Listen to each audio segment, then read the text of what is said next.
ఆషాఢ మాసం సందర్భంగా మన కాసం ఫ్యాషన్స్ కిలో చీరలు కొనండి, అరకిలో చీరలు ఉచితంగా పొందండి. షూటింగ్ సెట్ లో కాజల్ అగర్వాల్ కు చేదు అనుభవం. సడన్ గా క్యారవాన్ లోకి వచ్చి షర్ట్ విప్పేశాడు. భయంతో వణికిపోయిన కాజల్. అసలు ఆ రోజు క్యారవాన్ లో ఏం జరిగింది? క్యారవాన్ లో హీరోయిన్ ఒంటరిగా ఉన్నప్పుడు ఒక వ్యక్తి సడన్ గా లోపలికి వచ్చి షర్ట్ విప్పేస్తే ఎలా ఉంటుంది?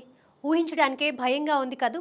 ఇలాంటి చేదు అనుభవమే మన టాలీవుడ్ చందమామ కాజల్ అగర్వాల్ కు ఎదురైంది. ఎన్నో సక్సెస్ఫుల్ మూవీస్ తో 2 దశాబ్దాలుగా కోట్లాది మంది గుండెల్లో తనకంటూ ప్రత్యేక స్థానాన్ని సంపాదించుకుంది కాజల్ అగర్వాల్. పెళ్లి చేసుకొని మాతృత్వపు తీపిని ఆస్వాదిస్తున్న తర్వాత కూడా భగవంత్ కేసరితో రీఎంట్రీ ఇచ్చి సెకండ్ ఇన్నింగ్స్ లోను వరుస ఆఫర్లతో దూసుకుపోతుంది. ఇటీవల ది ఇండియా స్టోరీతో ప్రేక్షకులను పలకరించిన కాజల్ చేతిలో NBK 111, రామాయణ వంటి పలు క్రేజీ ప్రాజెక్టులున్నాయి. అయితే రీసెంట్ గా ఇచ్చిన ఒక ఇంటర్వ్యూలో కాజల్ తనకు ఎదురైన ఒక చేదు సంఘటనను గుర్తు చేసుకుంటూ ఆవేదన వ్యక్తం చేసింది. కొద్ది రోజుల క్రితం ఒక సెట్ లో షూటింగ్ పూర్తి చేసుకున్న కాజల్ రిలాక్స్ అవ్వడానికి తన క్యారవాన్ లోకి వెళ్లి ఒంటరిగా రెస్ట్ తీసుకుంటున్నారు. సరిగ్గా అదే సమయంలో ఊహించని సంఘటన ఎదురైంది. ఎలాంటి పర్మిషన్ అడగకుండా ఆ సినిమాకి పనిచేస్తున్న ఒక అసిస్టెంట్ డైరెక్టర్ హఠాత్తుగా కాజల్ క్యారవాన్ లోకి దూసుకొచ్చాడు.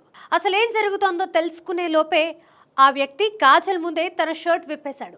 అతను చేసిన పనికి కాజల్ ప్రాణాలు గుప్పెట్లో పెట్టుకుంది. తీరా చూస్తే అతడు తన ఛాతిపై కాజల్ పేరును పెద్దగా టాటూగా వేయించుకొని, చూడండి మేడం, మీరంటే నాకు ఎంత అభిమానమో అంటూ చూపించాడట. అభిమానం చూపించడంలో తప్పులేదు, కానీ ఒక మహిళ ఒంటరిగా ఉన్న సమయాన్ని చూసి ఆమె ప్రైవేట్ స్పేస్ లోకి అనుమతి లేకుండా ప్రవేశించి అలా షర్ట్ విప్పడం ఎంతవరకు సమంజసం? ఆ నిమిషంలో కాజల్ ఎంత భయానికి గురైందో ఆమె మాటల్లోనే అర్థమవుతోంది. నా పేరును పచ్చబొట్టుగా వేయించుకున్నందుకు ఒక నటిగా నాకు సంతోషమే, కానీ అనుమతి లేకుండా నా వ్యక్తిగత గదిలోకి రావడం ఏ మాత్రం సరైన పద్ధతి కాదు అని కాజల్ అతనికి సున్నితంగానే హెచ్చరిస్తూ చెప్పిందట.